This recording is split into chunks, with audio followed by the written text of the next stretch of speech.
I am happy to join with you today in what will go down in history as the greatest demonstration for freedom in the history of our nation.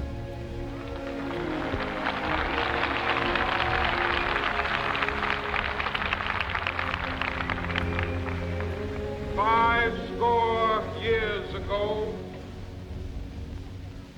a great American in whose symbolic shadow we stand today signed the Emancipation Proclamation. This momentous decree came as a great beacon light of hope to millions of Negro slaves who had been seared in the flames of withering injustice.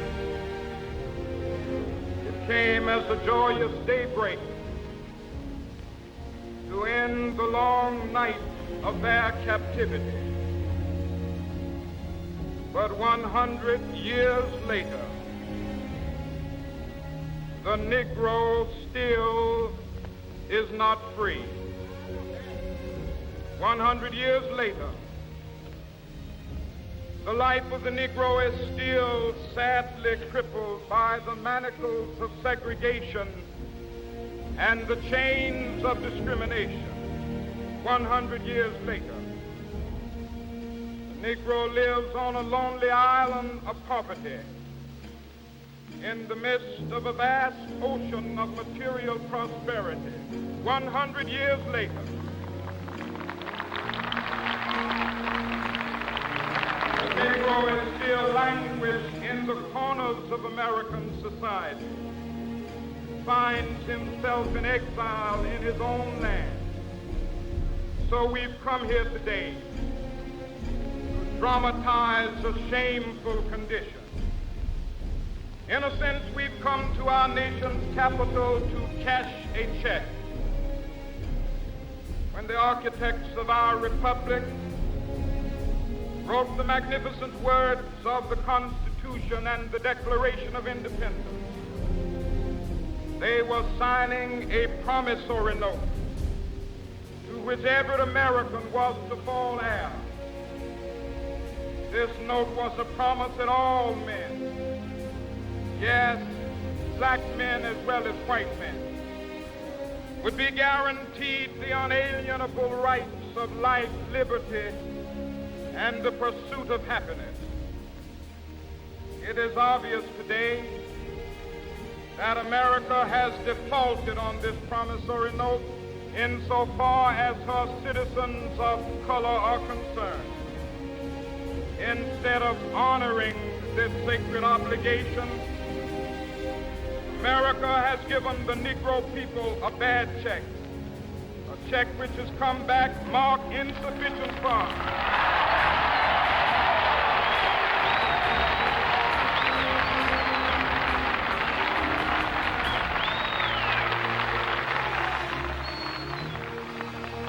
But we refuse to believe that the Bank of Justice is bankrupt. We refuse to believe that there are insufficient funds in the great vaults of opportunity of this nation. So we've come to cash this check, a check that will give us upon demand the riches of freedom and the security of justice.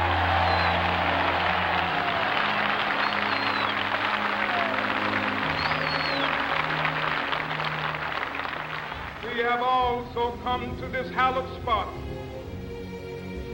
to remind America of the fierce urgency of now. This is no time to engage in the luxury of cooling off or to take the tranquilizing drug of gradualism.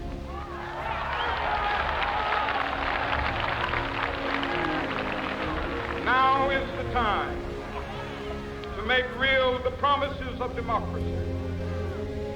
Now is the time to rise from the dark and desolate valley of segregation to the sunlit path of racial justice. Now is the time to lift our nation from the quicksands of racial justice to the solid rock of brotherhood. Now is the time. Make justice a reality for all of God's children. It would be fatal for the nation to overlook the urgency of the moment. This sweltering summit of the Negro's legitimate discontent will not pass until that is an invigorating autumn of freedom and equality. 1963 is not an end, but a beginning. Those who hope that the Negro needed to blow off steam and will now be content will have a rude awakening if the nation returns to business as usual.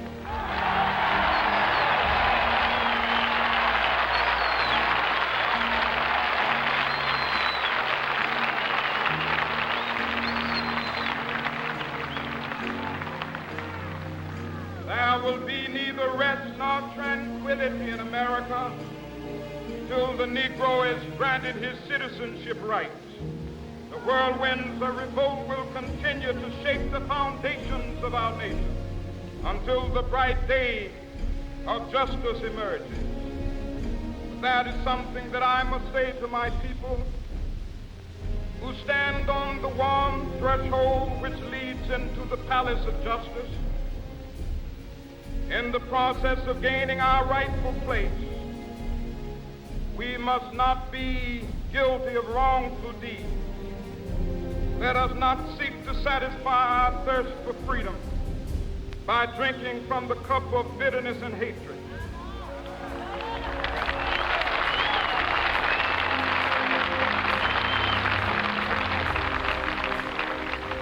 We must forever conduct our struggle on the high plane of dignity and discipline.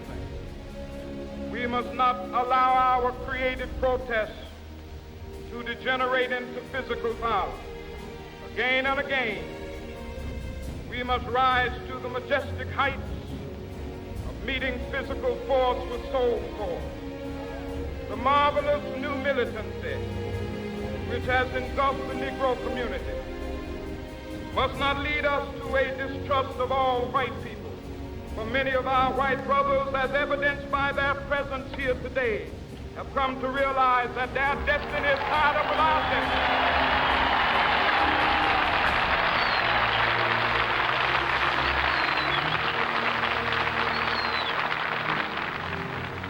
They have come to realize that their freedom is inextricably bound to our freedom. We cannot walk alone. As we walk, we must make the pledge that we shall always march ahead. We cannot turn back. There are those who are asking the devotees of civil rights, when will you be satisfied? We can never be satisfied as long as the Negro is the victim of the unspeakable horrors of police brutality. We can never be satisfied as long as our body is heavy with the fatigue of travel, cannot gain lodging in the motels of the highways and the hotels of the city.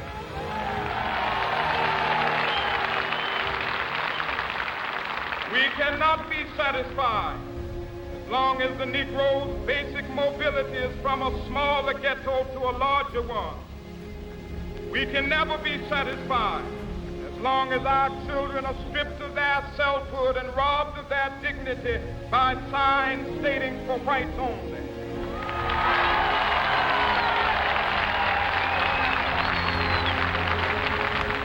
We cannot be satisfied as long as the Negro in Mississippi cannot vote and a Negro in New York believes he has nothing for which to vote.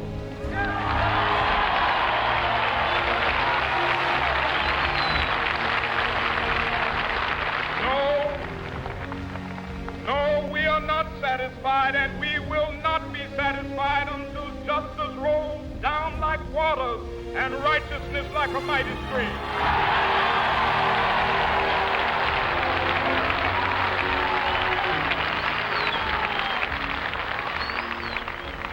I am not unmindful that Some of you have come here out of great trials and tribulations. Some of you have come fresh from narrow jail cells. Some of you have come from areas where your quest for freedom left you battered by the storms of persecution, staggered by the winds of police brutality. You have been the veterans of creative suffering. Continue to work with the faith that unearned suffering is redemptive. Go back to Mississippi. Go back to Alabama. Go back to South Carolina. Go back to Georgia. Go back to Louisiana. Go back to the slums and ghettos of our northern cities, knowing that somehow this situation can and will be changed. Let us not wallow in the valley of despair. I say to you today, my friend,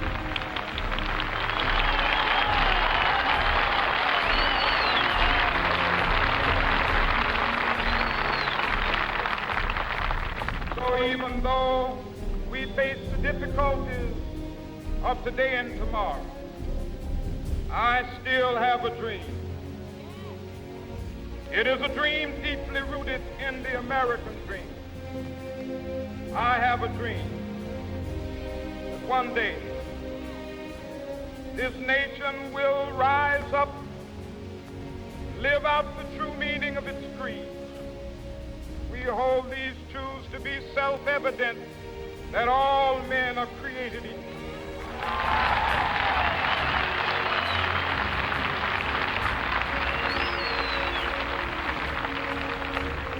I have a dream that one day on the red hills of Georgia, sons of former slaves and the sons of former slave owners will they be able to sit down together at the table of brotherhood.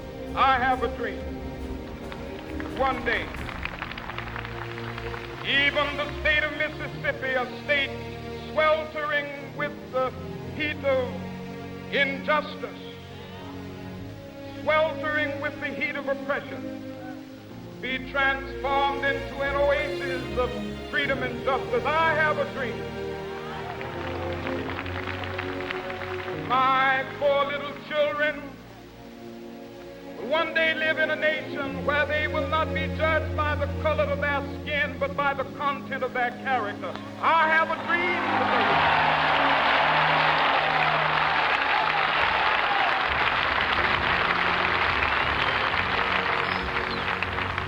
I have a dream that one day down in Alabama, with its vicious racists, with its governor having his lips dripping with the words of interposition and nullification, one day right there in Alabama, little black boys and black girls will be able to join hands with little white boys and white girls as sisters and brothers. I have a dream today.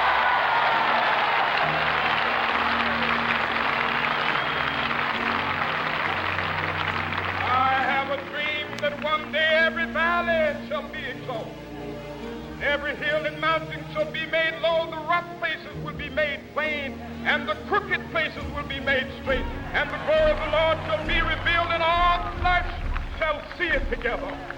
This is our hope. This is the faith that I go back to the South with. With this faith, we will be able to hew out of the mountain of despair a stone of hope.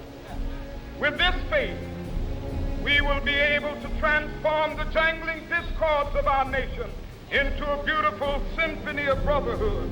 With this faith, we will be able to work together, to pray together, to struggle together, to go to jail together, to stand up for freedom together, knowing that we will be free one day.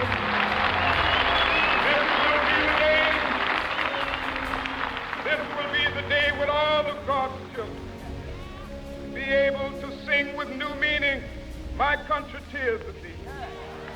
Sweet land of liberty, of thee I sing. Land where my fathers died, land of the pilgrim's pride. From every mountainside, let freedom ring. And if America is to be a great nation, this must become true. So let freedom ring from the prodigious hilltops of New Hampshire. Let freedom ring from the mighty mountains of New York. Let freedom ring from the heightening Alleghenies of Pennsylvania. Let freedom ring from the snow-capped Rockies of Colorado. Let freedom ring from the curvaceous slopes of California. But not only that, let freedom ring from Stone Mountain of Georgia. Let freedom ring from Lookout Mountain of Tennessee. Let freedom ring from every hill and molehill of Mississippi, from every mountainside. Let freedom ring, and when it happens,